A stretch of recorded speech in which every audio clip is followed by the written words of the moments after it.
빌립보서 말씀을 제가 이렇게 찾아보니까 빌립보서를 작년 12월 19일부터 9월 30일까지 이렇게 함께 나눴더라고요.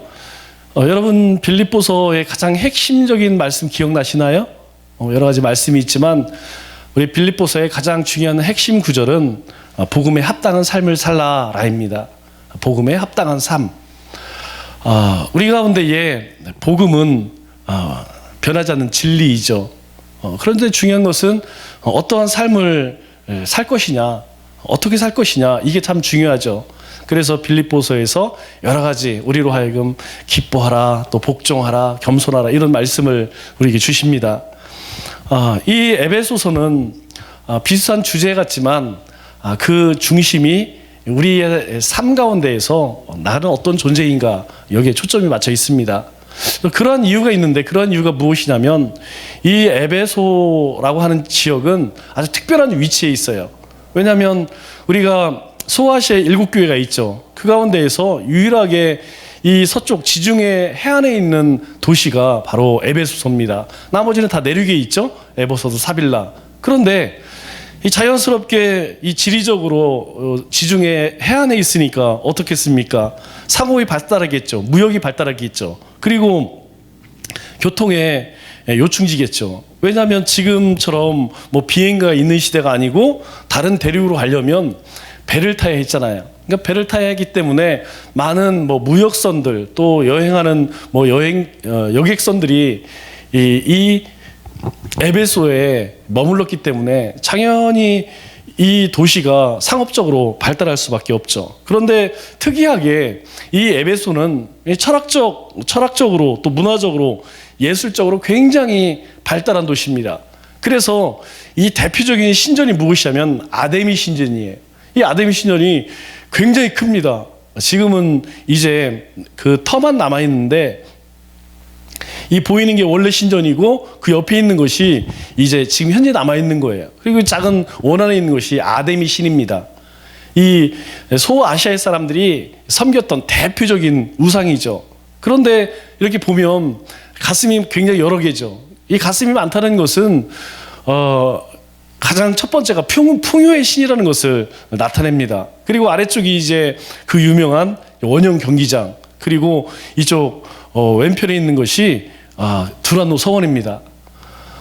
이 두란노 서원을 중심으로 해서 오른쪽으로 올라가게 되면 다음 사진이 바로 여기죠. 이 두란노 서원 오른쪽으로 언덕 쪽으로 쭉 올라가요. 나중에 우리가 가보면 이제 알겠지만 이 사람들이 다른 곳은 아직 이곳이 아직 다 이렇게 발굴을 하지 못했어요. 왜 그러냐면 상업적으로 발달하다 보니까 사람들이 많이 모여들겠죠. 모여들면서 또 우상을 섬기는 문화가 발달하게 되죠. 그러면 많이 모이니까 많이 먹어야겠죠. 그래서 무엇을 많이 길렀냐면 염소를 많이 길렀다고 그래요. 염소는 특이한 게 평지에서 잘 안 삽니다. 산, 언덕에서 이런 데서 많이 풀 뜯어먹고 살죠. 그러니까 사람들이 당시에는 지금처럼 뭐 연료가 다양한 게 아니고 나무가 이제 난방의 원료가 되잖아요. 그냥 뭐 도시가 커지다 보니까 나무를 많이 베고 또 많이 먹어야 되니까 또 재물을 드려야 되니까 염소를 많이 키우다 보니까 산이 벌거벗으니까 돼버리는 거예요. 그래서 지금 이쪽 제가 보는 그림으로는 왼쪽이죠. 여러분은 오른쪽으로 이쪽이 다 산이에요. 그런데 민둥산이 돼버린 겁니다. 이 민둥산이 돼버리니까 문제는 비가 오면 이게 감당이 안 되는 거죠. 그래서 그 언덕에 산에 있는 흙들이 이 에베소를 다 덮었어요. 그래서 뒤에 여러분 사진으로 잘 안 보이지만 저 뒤에 보이면 보는 두란노 서원이 있죠? 그 두란노 서원 뒤편이 다 사실은 주택가입니다. 그런데 지금 전부 다 덮여버렸죠. 산사태로 인해서 다 덮여서 에베소에 가면 실제적으로 우리가 볼 수 있는 것이 지금 보고 있는 이 거리, 그리고 두란노 서원, 그리고 왼편으로 나가면 그 원형 경기장을 대표적으로 볼 수 있어요. 그리고 대부분 사람들이 살았던 지역은 전부 흙으로 지금 다 덮여져서 볼 수가 없습니다. 그런데 이 에베소 교회는 어디에 위치해 있느냐? 이 두란노 서원 왼쪽 원형 경기장 쪽으로 나가는 곳 왼쪽에 있는데 그 모습은 뭐 굉장히 커요. 그런데 그 에베소 교회보다 더 유명한 곳이 바로 이 길입니다. 이 길이 왜 유명하느냐? 바로 여기가 성매매하는 사창가였어요. 그만큼 이 에베소는 굉장히 타락했죠. 도덕적으로 또 매춘이 성행했고, 심지어는 뭐 살인, 강도, 그리고 도둑질한 사람들이 아주 자유롭게 살던 그런 도시였습니다. 이것을 하나님의 관점으로 볼 때 뭐라고 이야기하냐면 하나님의 질서가 파괴되었다라고 이야기를 하죠. 여러분, 우리가 세상을, 지금 우리나라를 바라보면서 가장 두려운 것이 그거예요. 가장 두려운 것은 하나님께서 이 세상을 만드실 때에 만든 창조의 질서가 있습니다.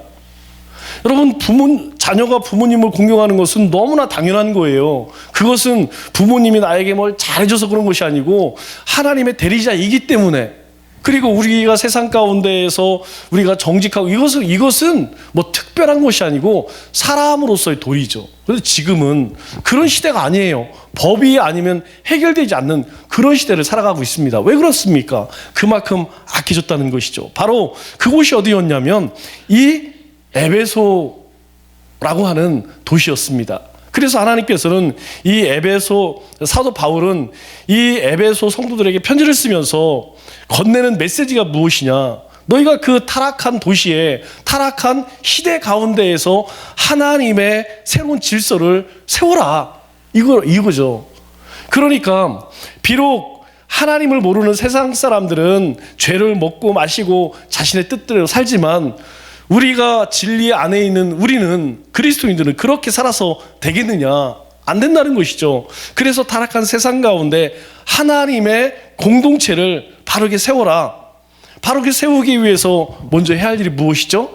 여러분, 신앙의 가장 첫 번째는 하나님과 화목하는 것입니다. 하나님과의 관계라는 이야기죠. 하나님과 화목할 때에 바로 우리가 공동체, 이 믿음의 공동체 안에서 화해할 수 있고, 그리고 세상과 화해할 수 있다는 것이죠. 여러분, 우리는 이미 예수 그리스도로 인하여서 예수님이 화목 제물이 되어서 우리는 하나님과 화목한 관계가 되었어요. 그런데 우리가 세상 가운데 살면서 어떻습니까? 세상에 찌들다 보니까 세상의 문화를 쫓아다가 보면 하나님과 굉장히 멀어져 있는 것을 알 수가 있죠. 우리 모세오경이 참 중요한 성경입니다. 우리 신앙생활 가운데에 주춧돌과 같이 아주 중요한 성경이 모세오경이에요. 이거 구약 성경이라고 무시하면 안 됩니다. 아주 중요한 그런 말씀이에요. 요즘에 우리 레위기 말씀을 읽는데 뭐 속죄 뭘 드리고 여러분, 그거 읽으면서 뭐 속건제는, 속죄제는 그거 생각하지 마시고 예수님만 생각하시면 돼요. 우리가 예수님이 없었다면 지금 우리가 용서받기 위해서, 하나님 만나기 위해서 그 일을 다 해야 된다니까요. 그런데 그 모든 것들을 대신에 주님께서 화목제물이 되어주셔서 우리는 주님의 이름으로 나갈 수 있다는 것이죠. 그리스도, 이 에베소 성도들에게 사도 바울이 말하는 게 그거예요. 너희가 하나님과 화목하게 되었으니 이 타락한 세상 가운데에서 그들 가운데 화목해라. 화목하기 위해서 어떻게 얘기했죠? 가장 중요한 것은 하나님의 성품을 드러내는 것입니다. 하나님의 첫 번째 성품이 뭐죠? 사랑 아닙니까? 그러니까 너희가 세상 가운데에서 화목할 때에, 화목제로 너희 자신을 드려질 때에 너희 삶 가운데 사랑을 드러내라. 그러면 이 악한 도시 가운데 하나님의 나라가 세워질 것이다. 그래서 에베소의 전체적인 주제가 바로 복음과 함께 그리스도의 삶에 대해서 이야기를 합니다. 오늘 우리가 사는 이 시대에도 참 불안한 그런 세상 가운데 살고 있어요. 요즘에 뉴스 보기가 두렵습니다. 뭐 새로운 뉴스가 나와서 그런 것이 아니고, 뭐 새로운 법이 만들어져서 그런 것이 아니고, 하나같이, 어쩌면 그렇게 하나같이 하나님을 대적하는 법만 만들려고 하는지 심히 두려워요. 여러분, 오늘 또 뉴스를 보니까 뭐 테러 방지법을 만든대요. 중국이 홍콩을 제압하기 위해서, 또 뭐 여러 자치구에서 데모 일으키지 못하게 하기 위해서 테러 방지법, 그 하나로 이제 무소불위가 됩니다. 이제 모든 국민의 입을 막죠. 우리나라도 그걸 만들겠다는 거예요. 여러분, 지금 여러 가지 문제들에 대해서 가장 목소리를 키우는 게 누구예요? 지금 가장 불만 세력이 기독교인들로 생각을 하죠. 기독교인들이 불만이 뭡니까? 왜 예배 못 드리게 하느냐? 다른 거 아닙니다. 우리에게 뭐 다른 거 우리는 요구하지 않아요. 우리는 마음껏 하나님께 예배 드릴 수 있도록 허용하라는 것이죠. 어제 여러분 뉴스 다 보셨죠? 10월 개천절 날 광화문은 막 차로 그냥 성벽을 쌓으면서, 여러분 그 바로 넘어가 어디냐면 과천이 먼 곳이 아닙니다. 우리 남태령이라고, 남태령만 딱 넘어가면 바로 거기 과천이에요. 그 과천 옆에가, 과천 들어가자마자 서울대공원이 있습니다. 거기에 막 사람이 인산인해예요.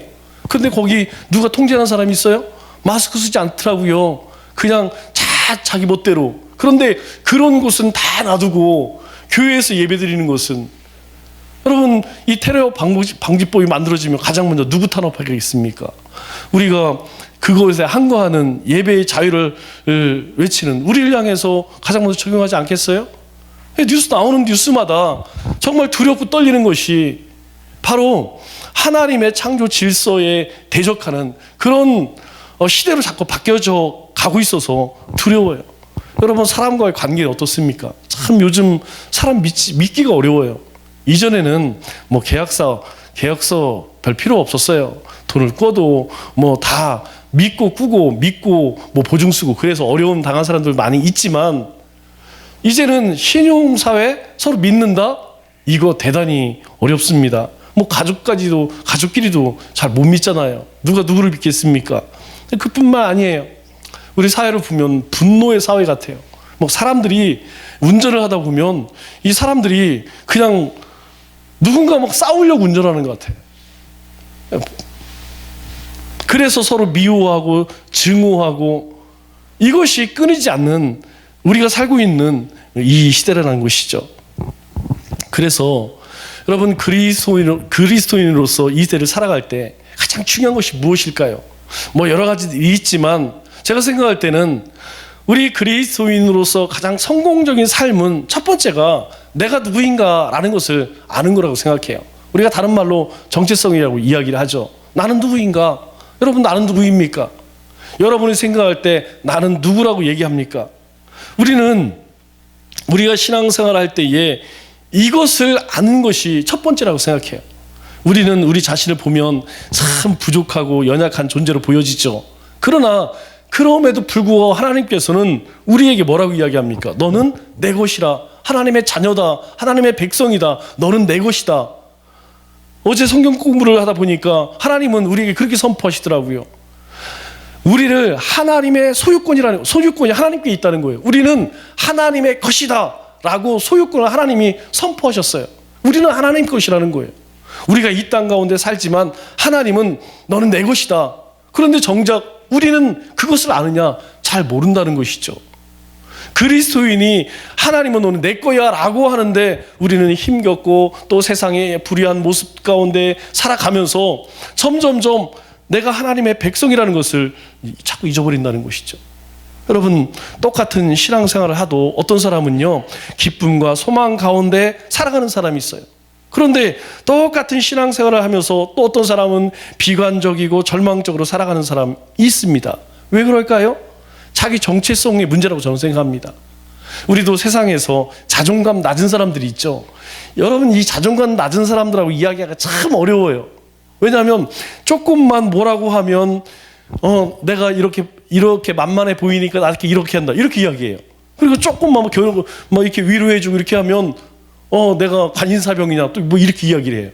자존심 낮은 사람하고는 참 대화하기 어렵습니다. 마찬가지로 우리 신앙에서 내가 누구인지 알지 못하고 신앙생활을 하게 되면 우리는 하나님이 주시는 기쁨을 누리면서 소망 가운데 살아가기가 대단히 어렵다는 것이죠. 그래서 이 에베소서는 우리에게 무엇을 말씀하고 있냐면 나는 누구인가? 그리스도인은 누구인가? 이 질문에 대한 답을 우리에게 말해주고 있어요. 여러분들이 에베소서를 함께 묵상하면서 나는 누구인가? 그리고 하나님의 백성은 어떤 존재인가라는 것을 다시 한번 여러분들이 확인했으면 좋겠습니다. 여러분 우리 인생의 가장 궁극적인 질문이 무엇입니까? 그것은 사람답게 사는 것, 그리스도인으로서 사는 것, 이것이 매우 중요하죠. 우리가 세상에서 불려지는 여러 가지 이름이 있습니다. 부모님이 지어주신 이름이 있죠? 여러분들에게 다 이름이 있죠. 또 교회에서 여러분에게 준 직분도 있습니다. 또 세상에서, 가정에서 친구들이 나를 부르는 이름이 있어요. 그러나 하나님은 우리의 이름을 무엇이라고 이야기하냐면 너는 하나님의 자녀라는 거예요. 너는 그리스도인이라는 거예요. 여러분, 그리스도인이 무엇입니까? 여러분, 그리스도인이라는 말은 처음 이 이름을 부를 때에 예수쟁이라는 게, 예수쟁이. 그냥 예수님만 쫓아다니고 예수님 말씀만 듣는 사람들, 우리가 뭐 무슨 쟁이 그렇게 하잖아요. 그러니까 처음 이 이름을 지을 때 사람들이 그리스도를 향해서 부를 때, 예수쟁이라고 부를 때에 그리스도인들을, 예수 믿는 우리를 뭐라고 불렀냐면 그리스도인이라는 거예요. 우리는 하나님 앞에서 그리스도인이라는 거예요. 그래서 우리가 세상에서 잘 먹고 잘 입고 또 좋은 곳에서 사는 것보다 더 중요한 것이 무엇이냐? 바로 나는 그리스도인이다. 나는 하나님의 사람이다. 나는 믿음의 사람이다. 나는 하나님의 것이다. 이 정체성을 갖는 것이 더 중요하다는 것이죠. 그래서 오늘 본문 1절 말씀을 한번 보세요. 오늘 1절 말씀에 이렇게 이야기합니다. 하나님의 뜻으로 말미암아 그리스도 예수의 사도된 바울은, 그냥 사도 바울 이렇게 이야기하지 않아요. 모든 서신서를 보면 항상 하나님의 뜻으로 말미암아 그리스도 예수 사도된 바울은 자신을 그렇게 소개하죠. 그러면서 또 이 에베소 성도들에게 무엇이라고 부르냐면 에베소에 있는 성도들과 그리스도 예수 안에 있는 신실한 자들에게 편지하노니, 그러니까 사도 바울이 에베소 성도들에 대해서 두 가지로 보고 있다는 거예요. 첫째는 에베소에 있는 성도, 두 번째로는 그리스도 안에 있는 신실한 자들, 이렇게 생각한다는 것이죠. 여러분, 지금 사도 바울이 어디 있어요? 감옥에 갇혀 있어요. 그런데 감옥에 있는 그가 에베소 성도를 바라보는 눈은 무엇이냐? 이들은 성도라는 거예요. 이들은 그리스도 안에 있는 자들이라는 거예요. 그래서 우리가 성경을 읽으면서 사실 이런 말씀은 늘 인사치레이기 때문에 여러분 성경 읽어도 그냥 지나가잖아요. 이거 앞에 인사니까 그냥 지나가요. 우리가 이 말씀, 이 사도 바울이 에베소 성도들을 향해서 지칭하는 이 성도를, 우리 성도라는 단어를 우리는 그냥 지나가지만, 여러분 영어로 한번 바꿔보세요. 성도라는 말을 다른 말로 바꾸면 우리 영어 성경에 NIV에는 Holy People이라고 써 있어요. 그런데 우리가 일반적으로 이 성인이라고 하는 말을 뭐로 씁니까? Saint라는 말을 쓰죠. Saint. 그래서 앞에 ST가 붙어요. ST가 붙은 것은 Saint, 거룩한 성인이라는 뜻입니다. 그래서 우리가 미국의 성 프란치스코 뭐 이런 말이 있잖아요. 그러면 거기는 프란치스코예요. 앞에 ST가 붙어 있습니다. 성 프란치스코라는 거예요. 우리 마더 테레사도 성인이 됐죠? 그래서 성 테레사 이렇게 부릅니다. 우리 한국에서는 최초로 성인 된 사람이 누구예요? 김대건 신부죠? 우리나라 천주교에서 성인으로 세운 사람 몇 명이냐면 124명이라고 합니다. 그런데 이 성인으로 시성을 할 때에 그 검증 관계가 얼마나 까다롭고 철저한지 기본적으로 20개의 사항이 적합해야 된다는 거예요. 그래서 20개 항목이 있는데 그 20개의 항목 가운데에서 하나라도 맞지 않으면 안 됩니다.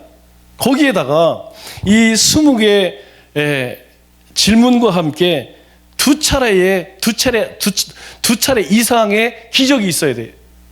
그러니까 이 사람이 평상시에 뭐 하나님 위해 일을 할 때에 그 생애 가운데서 최소한 모든 사람들이 인정하는 기적이 2번 이상 있어야 된다는 거예요.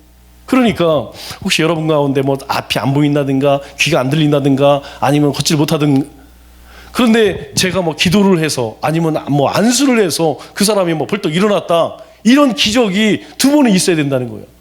20개 항목도 어려운데 그 가운데 기적까지, 이건 굉장히 어려운 것이죠. 그래서 이 성인이 된다는 것은 쉽지가 않습니다. 정말 천주교에서 성인으로 세우는 것은, 성인이 된다는 것은 굉장히 어렵죠. 절차도 까다롭고 또 검증 과정도 굉장히 철저하고. 그런데 성경은 달라요. 성경은 다릅니다. 성경은 뭐라고 이야기하느냐? 그저 예수 그리스도 안에 있으면 모두 성인이다, 그렇게 이야기해요. 우리가 무슨 노력을 하거나 아니면 투작을 하거나 아니면 누구에게 잘 보여서, 그것이 아니고 그저 예수님 안에 있으면 성도라고 성경은 말씀하고 있다는 거예요. 하나님께서는 우리의 신분을 무엇으로 여긴다고요? 성인으로 여기신다는 거예요. 여러분, 이것이 중요합니다. 여러분 한 사람 한 사람은 보통 사람이 아니에요. 세상 사람들이 볼 때에는 그저 그런 사람일 수도 있죠. 그저 연약하고 부족하고 뭔가 잘할 건 하나도 없는, 어쩌면 사람들이 업신여기는 그런 사람일지도 몰라요. 그러나 하나님은 그렇지 않다는 것입니다. 하나님께서는 마치 천주교의 그 많은 일들을 행하고 많은 기적을 행한 성인처럼 우리 한 사람 한 사람을 그렇게 보신다는 거예요. 그래서 사도 바울이 이 빌립보 성도들에게 편지를 쓰며 그들을 뭐라고 부릅니까? 에베소에 있는 성도들과라고 이렇게 부른다는 거예요. 여러분, 이 사실을 잃으면 안 됩니다. 여러분, 우리는 그냥 예수 믿는 사람, 그리스도인이 아닙니다. 우리는 거룩한 하나님의 사람이라는 거예요. 우리는 거룩한 성도라는 거예요. 세상 사람들은 그렇게 내 자신조차도 그렇게 여기지 않을지 모르겠지만 하나님은 그렇게 여기지 않으신다는 거예요. 여러분, 우리가 완벽해서 아버지가 되고 완벽해서 어머니가 된 사람이 있나요? 혹시 여러분 가운데에 나는 아버지로서 완전해, 나는 어머니로서 완전해, 아니라는 거예요.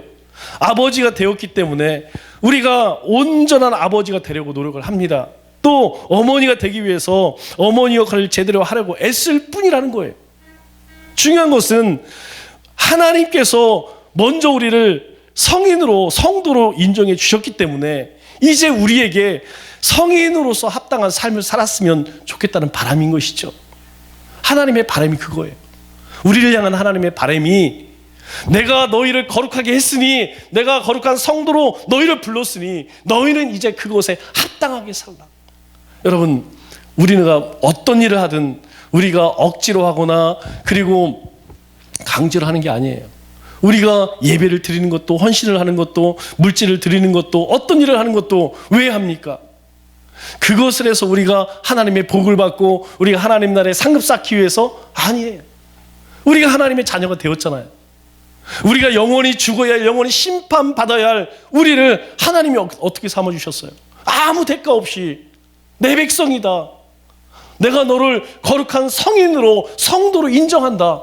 그래서 우리는 기쁨으로 예배 드리는 거예요. 기쁨으로 하나님 말씀을 쫓아 순종하고 복종하는 삶을 사는 것입니다. 그러한 이 에베소 성도를 향해서 또 한 가지 이야기를 해요. 무엇이냐면 1절 하반절에 보니까 그리스도 예수 안에 있는 신실한 자들에게 이렇게 이야기해요. 우리에게 성도라는 말씀과 함께 또 한 가지 무엇을 이야기하면 신실한 자들이라는 것. 여러분, 우리가 손을 한번 한번 생각해 보세요. 나는 정말 신실한 자인가요? 그럴 수 없죠. 우리 신실한 것을 퍼센트 따지냐면 몇 프로나 되겠습니까? 참 우리처럼 진실되지 못하고 우리처럼 온전하지 못한 그런 존재도 없어요. 우리가 말씀 앞에 서기만 하면 너무나 부끄럽잖아요. 하나님 앞에 고개를 들지를 못합니다. 너무 부끄러워서. 그런데 사도 바울은 에베소 성도들에게, 오늘 주님께서는 우리에게 무엇라고 부르시냐면 신실한 자들이라고 부르세요. 왜 신실할까요? 앞에 뭐라고 써 있습니까? 그리스도 안에 있는. 여러분, 우리를 성도로 삼아 주셨을 뿐만 아니라 우리를 주 안에 품어 주셨다는 거예요. 우리는 어느 곳에 있든지 어디에 있느냐, 주님 안에서 살아간다는 거예요. 우리가 예배를 드릴 때도 주님 안에서, 우리가 가정에서도, 삶의 터전에서 우리는 어디서 살아가느냐? 주님 안에 있는 존재라는 것입니다. 이래서 중요하다는 거예요. 여러분, 우리 헬라어 성경을 보면 엔 크리토스라는 말을 써요. 영어 성경에는 인 크라이스트 지저스라고 나오죠. 여러분, 전치사 인은 무엇을 의미하죠? 무엇을 둘러싸고 있다는 거예요. 뭐뭐 안에라는 뜻이잖아요. 그러니까 둘러싸고 있다는 거예요. 우리의 삶을 누가 둘러싸고 있느냐? 주님이 둘러싸고 계시다는 거예요. 여러분들이 눈물을 흘릴 때에도, 여러분들이 가슴 아플 때에도, 우리가 기쁜 일을 경험했을 때에도, 우리 가운데에 환난이 찾아오고 우리 가운데 고통이 찾아올 때에도 주님은 우리를 둘러싸고 있다는 거예요. 그래서 우리로 하여금 신실한 자로 살게 한다는 것입니다. 여러분, 우리가 살아가면서 우리가 처한 상황과 조건과 환경을 바라보면 여러분 낙심되어질 때가 참 많잖아요. 우리가 세상을 바라보면, 우리가 세상 사람들이 살아가는 걸 보면, 저 위정자들의 모습을 보면 낙심되는 일들이 너무나 많아요. 그럼에도 불구하고 하나님께서는 우리에게 뭐라고 말씀합니까? 그리스도 안에 있는 신실한 자들이라고 말씀해요. 우리가 모든 환경과 모든 여건들을 뛰어넘을 수 있는 힘이 어디 있습니까? 바로 여기 있다는 거예요. 오늘 우리가 나머지 말씀을 묵상하지 않아도 우리는 이 말씀만으로도 너무나 힘이 나요. 세상 사람들은 우리에 대해서, 세상은 우리를 향해서 그렇게 비웃고 손가락질하지만 하나님은요, 너는 거룩한 자야, 그리고 너희는 내 안에 있는 신실한 자들이야 라고 말씀하세요. 여러분, 고린도후서 4장 8절을 보면 뭐라고 이야기합니까? 여러분, 이 고린도 교회의 성도를 향해서 사도 바울이 이런 말씀하죠. 우리가 사방으로 우겨싸움을 당하여도 쌓이지 아니하며 답답한 일을 당하여도 낙심하지 아니하며. 우리가 사방으로 우겨싸움을 당했어요. 지금 사방에 도망칠 길이 없습니다. 그리고 답답한 일을 당해도 낙심하지 않는 이유가 무엇입니까? 바로 주님 안에 있기 때문에, 주님이 우리의 삶을 둘러싸고 있기 때문에 우리는요, 그거 두려워하지 않는다는 것이에요. 그래서 우리가 지난번에 말씀을 묵상했던 빌립보서 1장 18절 말씀을 보면 뭐라고 이야기합니까? 이로써 나는 기뻐하고 또한 기뻐하리라. 기뻐할 수 있는 상황이 아니에요. 그럼에도 불구하고 나는 기뻐하고 기뻐한다, 이렇게 이야기합니다.